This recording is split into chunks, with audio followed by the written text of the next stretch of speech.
మన దగ్గర సిరియను 12, 13, 14 పిల్లల్ని పెట్టిద్ది. ఆ పప్స్ ఏందంటే 12కి 12 రావు. ఇందుట్లో ఏమైందంటే 12 పెట్టింది. 12లో 8 బతికినియి, 4 చనిపోయినియి. ఆ 4 ఏందంటే ఆ సిరియన్ దాని మీద కూర్చోవటం వలన గానీ, సరిగ్గా ఫీడ్ పెట్టకపోవటం వలన గానీ 4 చనిపోయినియి. లేదంటే ఆ 4 కూడా చనిపోవు.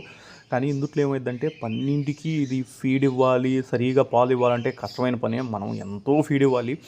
ఎంత ఫీడ్ ఇచ్చినా సరే ఆ 12కి అది పాలు పట్టలేదు. అందుకే ఇవి 4 చనిపోయి ఉంటాయి. కానీ ఇవి చాలా హెల్తీగా ఉంటాయి. ఇప్పుడు ఈ టైంలో మనం వీటిని వేరు చేయొచ్చు, కానీ నాకు ఇష్టం లేదు ఈ వయసులోనే మనం వేరు చేయటం. కొద్దిగా పెద్ద అయిన తర్వాత వేరు చేద్దామని ఉంచాను.